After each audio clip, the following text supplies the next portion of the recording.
Hi, everyone. Thanks for watching this presentation. Let's jump right into it.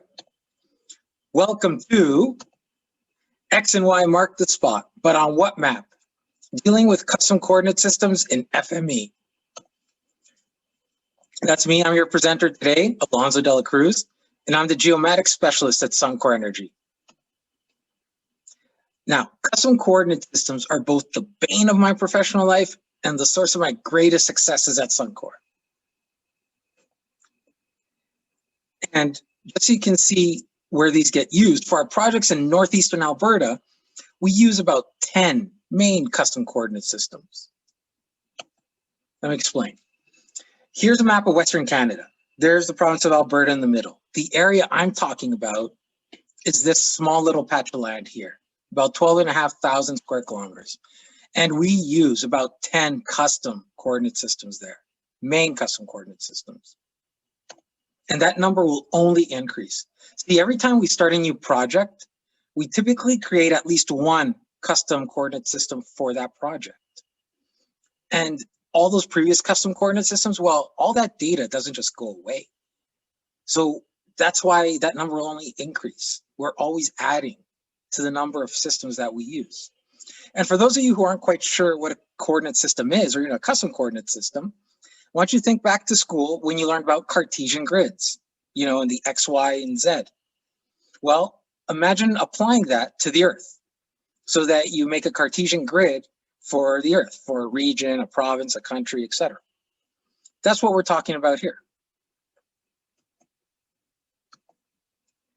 Now, why do you need to use so many custom coordinate systems? Why not use one of the numerous standard systems? Both are good questions.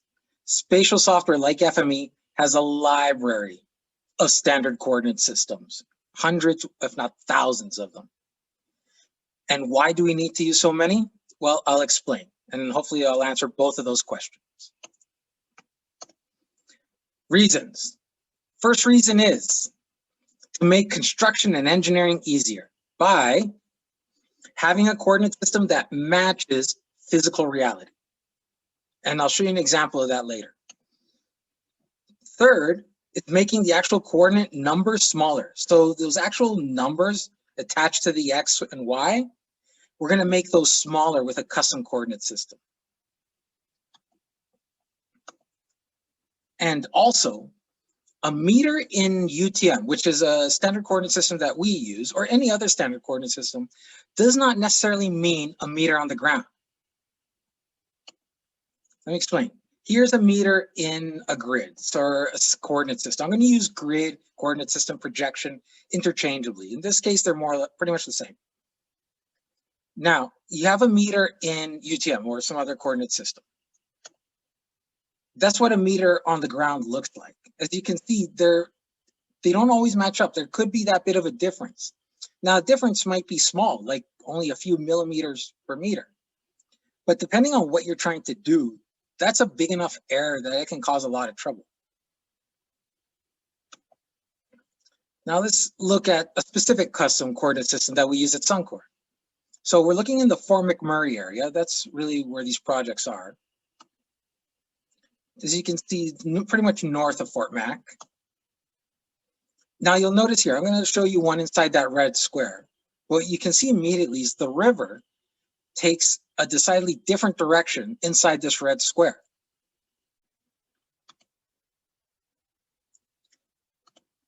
Hey, it looks like that plant is aligned with the river.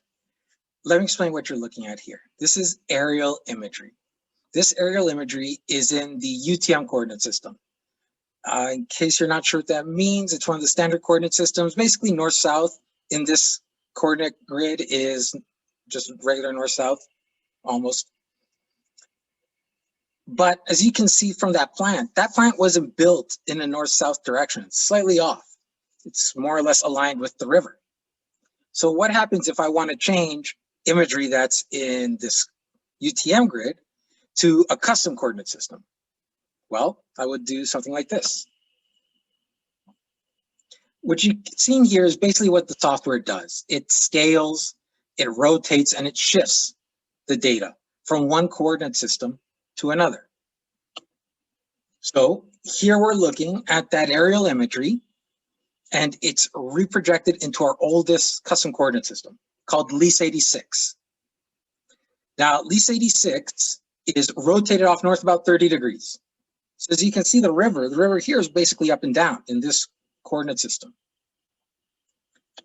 The units are in feet. LIS 86 is so old that it's from before Canada adopted the metric system. That's why the units are in feet. And it has XY numbers in the 50,000. Remember how I said you create custom systems so that you can reduce the actual numbers in your XY coordinates? Well, here they're in the 50,000s. If I stuck them in UTM, they would be in the millions and hundreds of thousands. Now you can see from this picture here that the plant more or less follows a straight up and down system. It's built along the y-axis.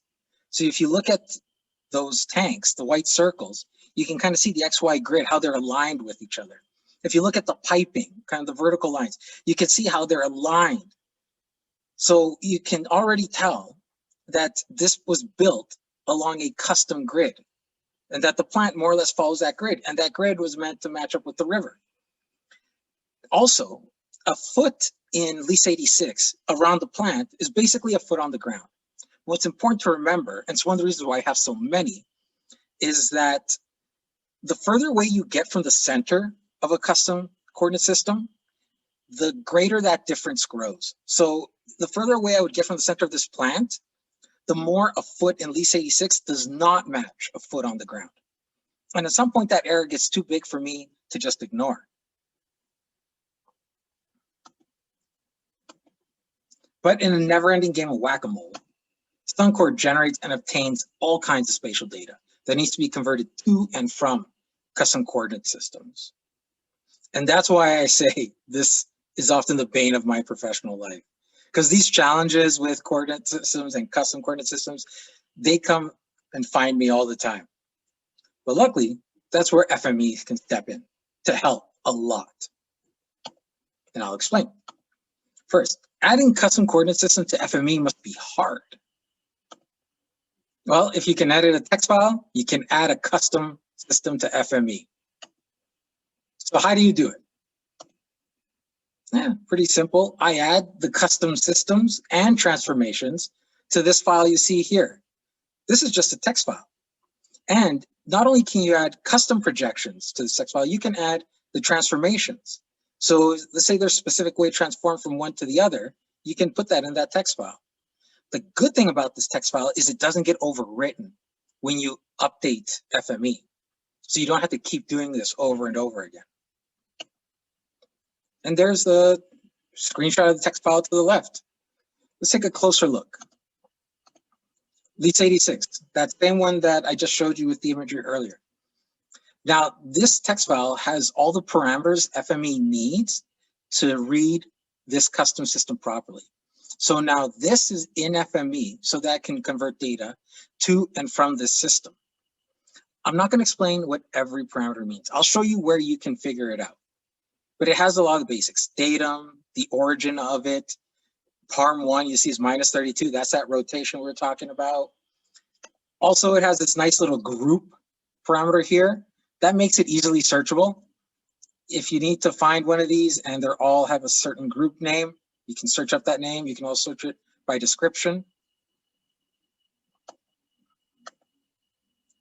And this is important to remember. Custom coordinate systems have the same parameters as standard coordinate systems, just different numbers. That's why FME only needs a text file to add them into its library. All those projections, they're pretty much the same type. You're just adjusting the number so that they fit that patch of land. Now remember you saw those parameters in the text files? This is the link you go to see what they're all about. This is where FME helps you know what to fill in that text file. It shows you where to save that text file. But what about three-dimensional custom systems? The previous solution I showed you only dealt with horizontal coordinates, X and Y. That previous solution is great if you're converting shape files, CAD files, that kind of thing, that are in 2D. because you don't need another program to reproject in it. You can do it directly in FME. But the Earth is three-dimensional, so we need to deal with three-dimensional systems. And we also have three-dimensional custom coordinate systems.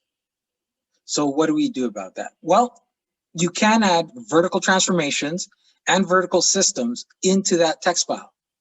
But I'm going to show you a different method for a specific case.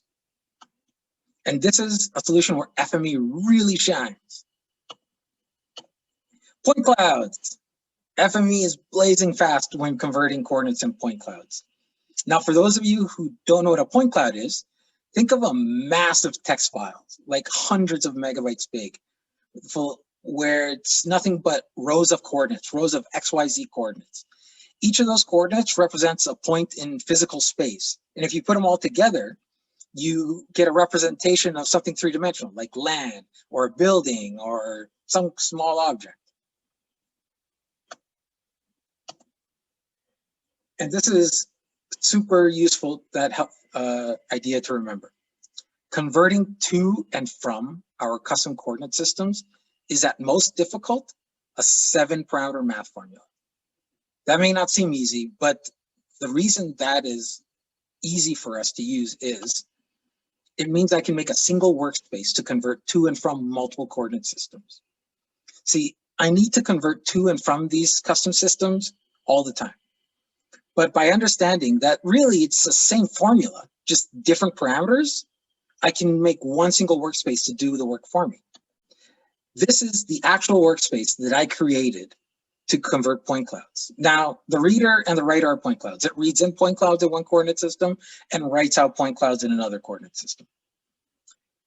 That first transform you see is just an attribute creator. All I did was create the 7 parameters that I need. In case you're wondering what they are scale, a rotation around your X, Y, and Z, so that's 4, and then a shift on your X, Y, and Z.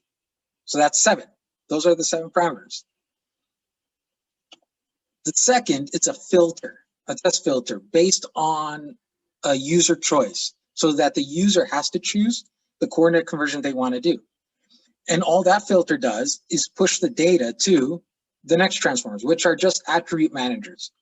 And all these attribute managers do is give the parameters that I created earlier the correct values. And then once I have the correct values, I just stick them in this transformer, which just does math. All it is running that formula, that 7-parameter formula, on the X, the Y, and the Z. And then it spits out my converted point cloud.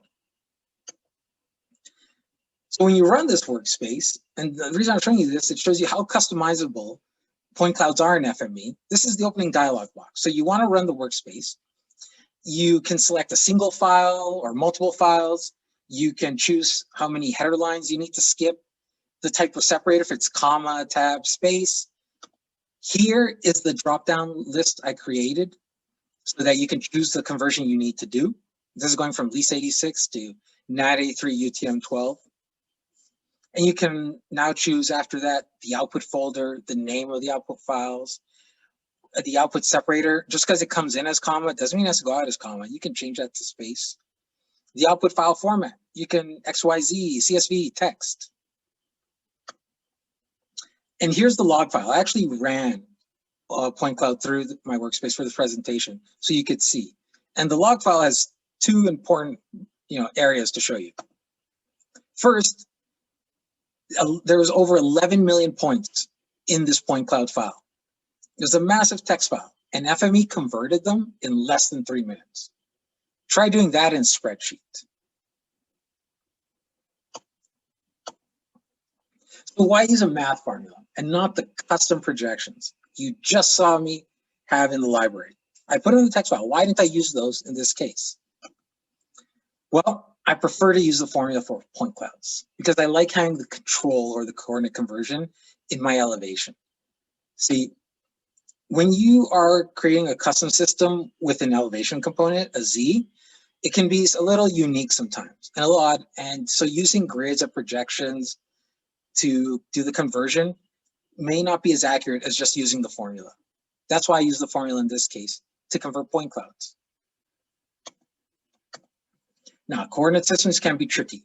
especially the custom ones, especially for non-geospatial professionals. Remember, they're trying to apply Cartesian grids to the Earth, and now I'm adding in the next layer of complexity where you have a Cartesian grid applied to a very small part of the Earth. But as you can see, it isn't difficult to set up FME to handle those custom coordinate systems. I can just edit a text file, or I can put in a math formula. Now at the beginning, I asked you, X and Y mark the spot, but on what map? Well, with FME, you can have X, Y, and Z on both maps. Let's say you have an old map, in a standard coordinate system of an island. You have the X, Y, Z on that. Well, with FME, you can now get those X, Y, Z coordinates on a custom map of that same island because you need to build a road that's more or less north-south. Anyways, thank you for your attention. I hope you were entertained and that you learned something new. My LinkedIn is there in case you want to connect and you have questions. Thank you.